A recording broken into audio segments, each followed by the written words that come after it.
ഇന്നത്തെ ദിവസം ഫ്രീ ആയതുകൊണ്ട് എങ്ങോട്ടെങ്കിലും പോകാമെന്ന് വിചാരിച്ചു. നേരെ ബസ്സിന് കയറി എറണാകുളത്തിന് വിട്ടു. അങ്ങനെ എൻ്റെ ഇന്നത്തെ ഒരു ദിവസം എങ്ങനെയായിരുന്നു എന്ന് നമുക്ക് ഇതിലൂടെ നോക്കാം. രാവിലെ ഇപ്പം അങ്ങനെ എൻ്റെ വണ്ടി എടുത്തിട്ട് ഞാൻ പൊക്കോണ്ടിരിക്കുവാണേ.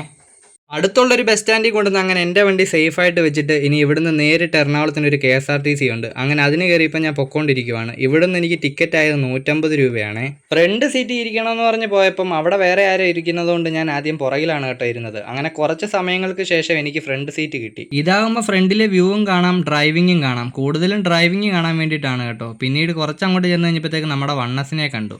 ഒരു 12:45 ആയതോടുകൂടി ഞാൻ വൈറ്റിലെത്തി. ഇവിടെ വരെ വന്നിട്ട് ഇനി മെട്രോയിൽ കയറാതെ എങ്ങനെയാണ് പോകുന്നത്, അതുകൂടെ നേരെ എന്നിട്ട് ടിക്കറ്റ് എടുത്തു. ഞാനാണെങ്കിൽ ടിക്കറ്റ് എടുത്തത് വൈറ്റിലെ എറണാകുളം സൗത്തിലോട്ടാണ് കേട്ടോ. അങ്ങനെ ഇപ്പോൾ അതാണ്ട് നേരെ മേളിലേക്ക് കയറി ചെന്ന് കുറച്ച് സമയം നിന്ന് കഴിഞ്ഞപ്പോഴത്തേക്ക് എനിക്ക് പോകേണ്ട ട്രെയിൻ വന്നു. അങ്ങനെ ഇപ്പോൾ അകത്ത് കയറിയിട്ട് വീഡിയോ എടുക്കാമെന്ന് പറഞ്ഞപ്പം സൈഡിലാണെങ്കിൽ ഇതേപോലെ ബ്ലാക്ക് കളറിലൊരു സാധനം ഒട്ടിച്ചു വെച്ചിരിക്കുന്നതുകൊണ്ട് അത്ര ക്ലിയർ ആയിട്ടൊന്നും കിട്ടുന്നില്ല. അങ്ങനെ ഇപ്പം ഞാൻ നേരെ എറണാകുളം സൗത്തിലെത്തി. ഇവിടെ എല്ലാ സ്ഥലമൊന്നും കറക്റ്റായിട്ട് അറിയത്തില്ലെങ്കിലും അറിയാവുന്ന സ്ഥലത്തൂടെയൊക്കെ കുറച്ച് സമയം അങ്ങോട്ടും ഇങ്ങോട്ടും ഒക്കെ നടന്നു. ഇവിടെ വന്നാൽ ഏറ്റവും കൂടുതൽ കാണുന്ന ഒരു സംഭവമാണ് ഈ ഫുട്പാത്തിലുള്ള കച്ചവടങ്ങൾ.